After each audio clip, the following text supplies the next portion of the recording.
Okay, so we're sitting down today to talk about gates. Doesn't sound exciting, but for some reason it seems to be in everybody's purview here. So we're going to talk about the gates with two of the experts on gates here.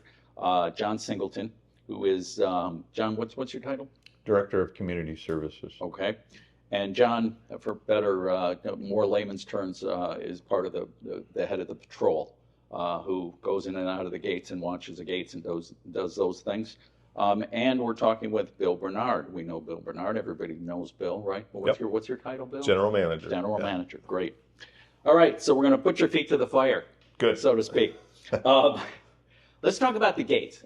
Number one, just an overview here. How many gates do we have in the community? So there's 8 total gates in the community. 2 of them are manned. So we've got our main gates at, Tuscany Falls and Eagles Nest. Right. And then there are ancillary gates. We've got gate 2, 3, and 4 over here at Eagles Nest. Mm-hmm. And then we have 6, 7, and 8 over at Tuscany Falls. So there's 3 non-manned gates on each side. And just for reference, if you look at other communities kind of like ours or the same size or near our size or whatever, is that unusual? I mean, I know usually when I bring guests in, I always come in the main gate because I just think it's prettier, right?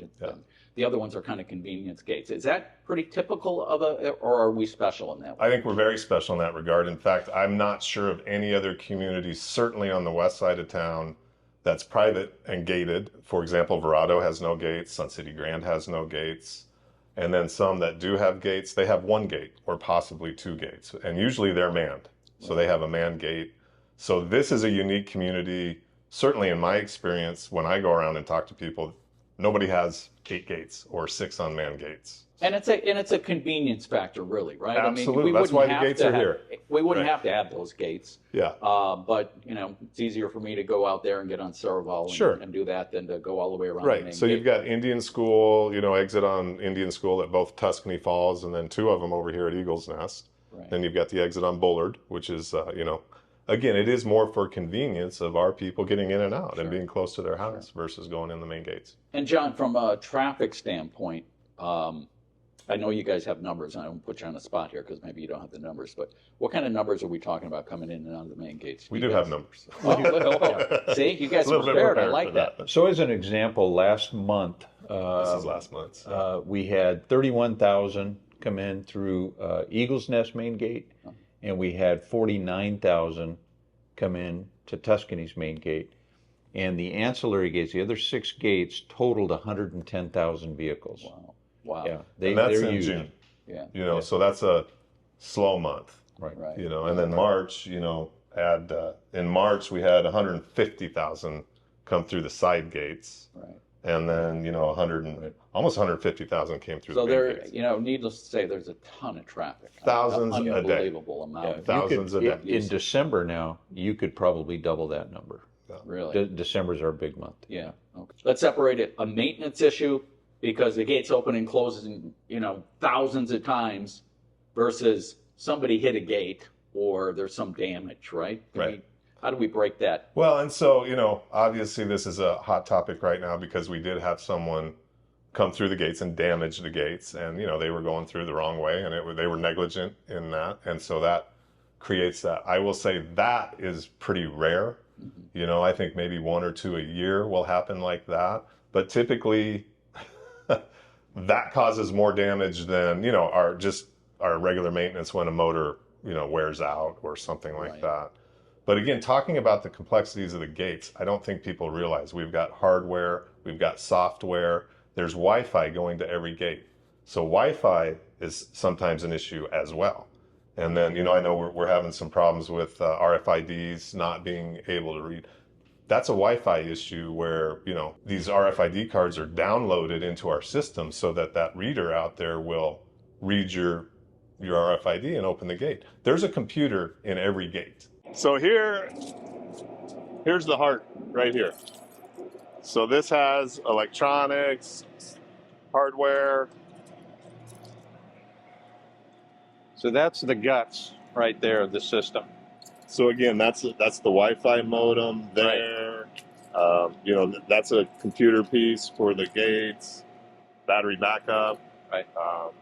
So this, and actually we had to redo these boxes. We got air conditioned boxes. I was just going to ask you about no, they used to be heat out bad. here? And that used to be an issue. This would get so hot in here, it would shut stuff down. So these boxes, I hate to say, are not, they're expensive. Well, I would imagine.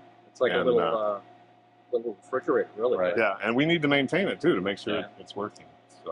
So people don't realize that. There's actually a computer there. It downloads all this data daily because, it changes. Sure. And there are glitches in that. I would probably say more often than not, we have some issues either with Wi-Fi connectivity because it's a point-to-point system. Sure. So this is the Wi-Fi. So this is important, very important actually, for a couple of things. For our cameras, one. Also for the reader, all of these RFIDs get downloaded into the reader, and that's how it downloads. So now your RFID is in here, and this can read it and open it. And unfortunately, there are times when we have trouble with the Wi-Fi. This is pointed to Eagle's Nest Clubhouse. So the Wi-Fi, the internet comes from the clubhouse, and then it's shot out to every gate. So there are issues. Storms can affect that sometimes, but it's been a pretty good system. There's no, Wi-Fi at the gate, so we have to get it out there. And then, maintenance issues are just when things wear out. As you said, there's just opening and closing thousands of times a day. I kind of equate it to my garage door. I open mine a couple of times a day. These are opened 1,000 times a day, and just things will wear out. And let's finish up with logistics on it. That also, I know we have Are there cameras on all 8 gates? Yeah. Or is it 8? I'm sorry. There are cameras at all 8 gates. Okay. And again, we upgraded those 2 years ago. And actually, we've got really good cameras out there, which has helped us catch some of the negligent stuff. If it's not our fault, we're not going to pay for it. Right. So here's the camera system. This is our license plate camera, and this is our overview camera. So every gate has these. They're very good cameras. They've been very helpful since we've done the upgrade to better cameras. So again, all of this is wired under the ground, and there's a main panel over here that we'll go to that everything's wired into. Where are they monitored? Where do you see those cameras? They have a monitor in John's office, and then each gatehouse also has a monitor. So, and we can show them that. Do we do an ongoing recording? Yes. Thing? So They all have history, so we can go back and look at a specific date. They work about 30 days, so we can store video for about 30 days. Then after that, beyond 30 days, it's in the cloud. So some of the issues, that pop up all the time besides repairs, people sneaking into the gates or trying to get into the gates. So now, these are new. We're going to those barriers on the side there, and which will, stop people from going around the gate here. We understand that. We got to stop them here. We've actually ordered another one for over there. So this will be the new setup at all the gates. We've got some of them, but not all of them done yet. But that'll help so people don't try to go around the gate arm. I'll just throw out an example here. Why don't we throw spikes, strips into that so they can't roll in that way? And what's the argument? So we've looked into that several times over the years. Again, they're not as simple as you think they are. They're teeth. We've got liability issues because here's the thing: they stop people coming in, but they also damage people going out. Yeah. And so, we would be liable for any damage that would occur like that. Speed bumps also have to be involved with that. So there's at least 2 speed bumps before you get to that strip. Sure. Good, bad, or otherwise, we're slowing people down but that's another cost that we have to incur to get them to slow down. And on top of that, our fire department has asked us to limit, actually to 0, the number of speed bumps we put in, even on the exit side, because if they have to leave here, go to another call, we're now slowing them down. Yeah, that makes sense. Yeah. And then, honestly, one of the biggest things is the sound of them as well. So if you've ever been to the airport or wherever they have, rental car places, when you go over those things, they just clack like and we've got homeowners that live right next to these gates. Yeah. As I said, thousands of vehicles a day go over those things. So it just has not penciled out, and the concern is more about liability. I think they would cost us more than they would save us. So we kind of talked about logistics and what they are and how the gates run and whatever. Yeah. So that issue about the people trying to sneak into the gates, and that's we're talking about the exit side now. On the entrance side, I mean, and I'll just start out with this because I do this. I don't know if other people do it or if they should be educated to do it. But when I pull up to one of the 8 gates and I pull in and the gate, my little gate opens up, I always pull forward and let it drop behind me. Yeah, and that is a thing, we call it tailgating. That's a big problem for non-homeowners that are trying to get in. Then your gate arm, and I do have to give kudos to the patrol staff on the gate arms. Probably the number one problem we have is that people hit the gate arm or the gate arm comes and hits their car. We've been through a whole bunch of different gate arms. We used to have $700 big metal gate arms that not only were expensive, but when they hit your car, it broke your windshield or it bent the top of your car. We've morphed into, and our patrol guys manage this, it's a PVC pipe that is readily available, and it's very easy to maintain. Very cost effective. It doesn't do the damage to vehicles that the other ones do. And again, if it's negligence, we don't pay for it, but occasionally a gate arm may come down on a car. So you should, and I do the same thing, wait for the gate to come down, pull up, let it read your RFID, and open. When you get through the gate, there are loop detectors. So again, there's loops in the ground as well. There's more hardware in the ground. And when you roll over that loop detector, then that gate closes. So if someone behind you, and I will say probably the number one thing that we see is tailgating. They come in and the gate arm may hit the second vehicle on the way down because they're trying to beat that gate through. And it is very common, not only for guests, but for homeowners as well. And they're just not patient enough to wait, that's... The one of the other issues we always hear is, well, Amazon or a delivery or a personal contractor for somebody they says, well, the guy came in, he tried to get in the gate, he couldn't get in, but I think there needs to be some kind of education too in getting out there to say, listen, give them the address of the main gate. That's how they get in. Because if they put it in their GPS, it's to give them their quickest way here, and it's going to take them to one of the other gates, right? Yeah. Right. Yeah, and we've talked to Amazon, FedEx, UPS, especially the local guys here. But again, you don't know where that package is coming from. The other things we hear constantly is, okay, we got a gate down. Why does it take so long to fix the gate? It went down, yesterday, and it's like 3 days. And I still can't get in the gate closest to my house. So why does that happen? Well, it depends what happened to it.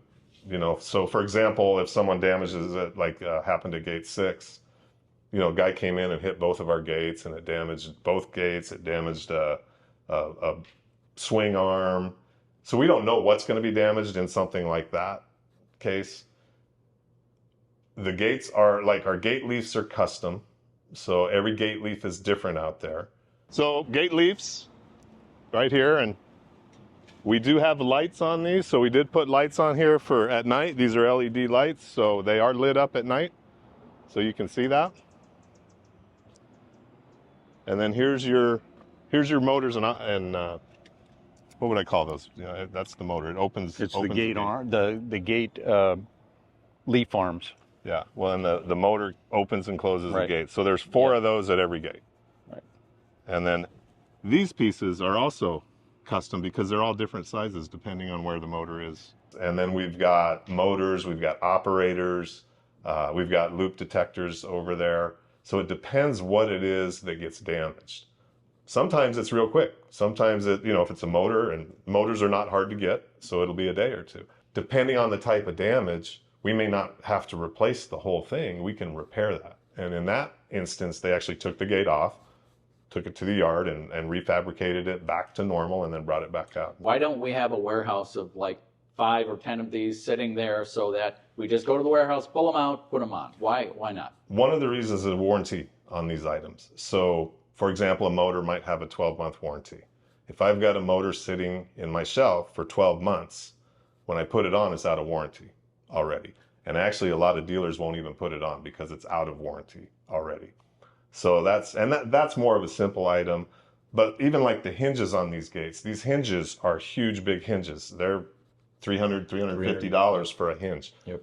More often than not, they'll fabricate it rather than replace it. They can weld and do all of that.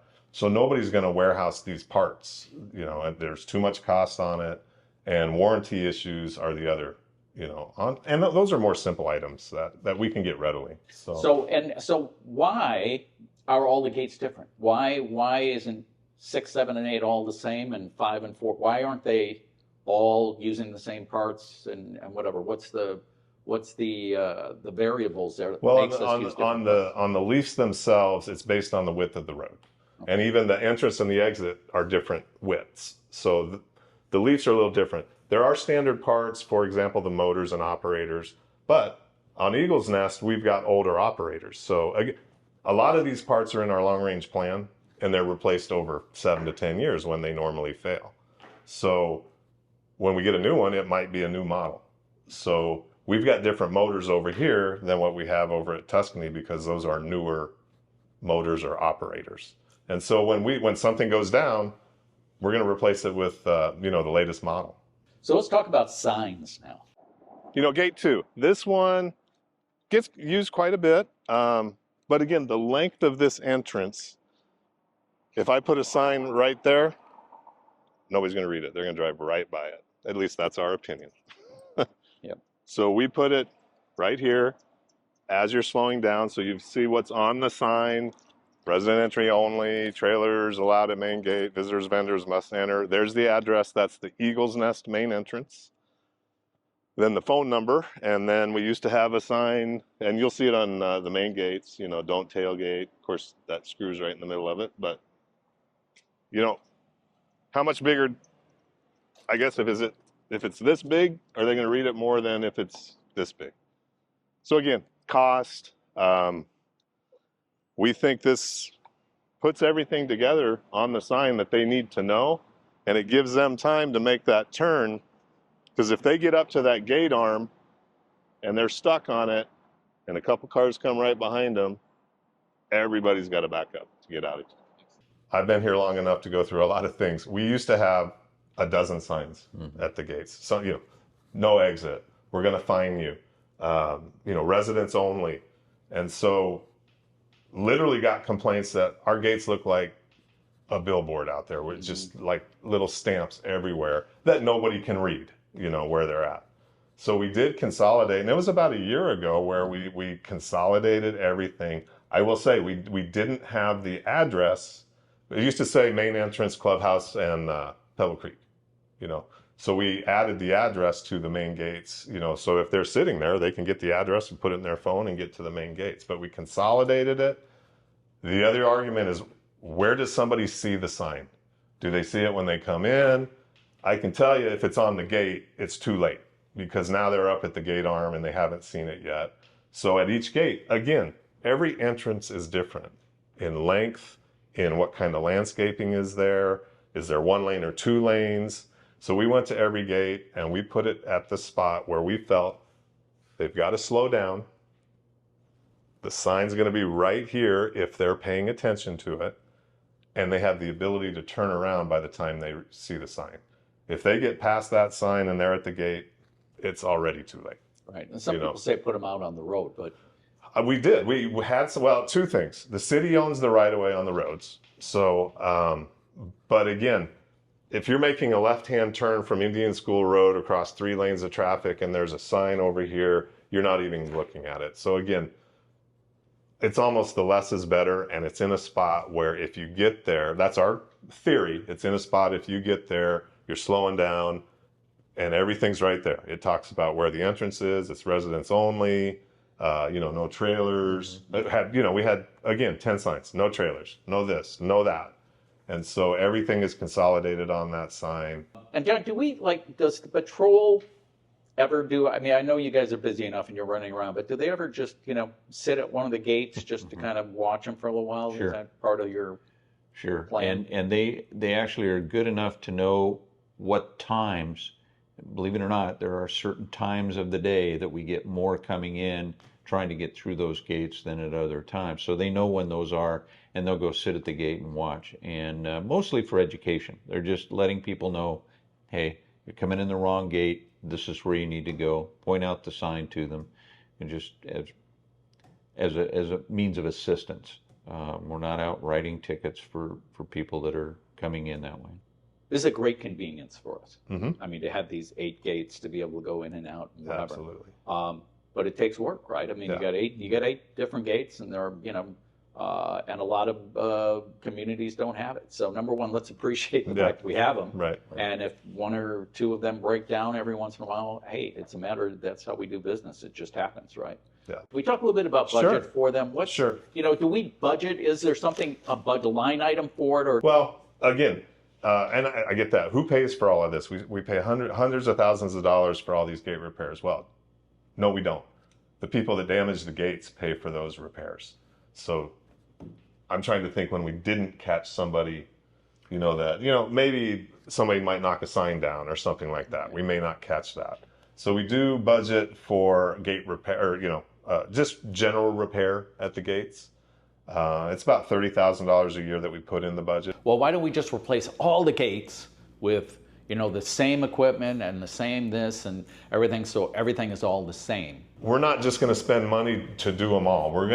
We go till failure, and a lot these items are in the long range plan. So gate leaves, motors, our panels, computers, all of this stuff is in the long range plan and has a lifespan of 5 to 7 years depending. But again, gate 8 is going to wear out twice as fast, 5 times as fast as gate 3.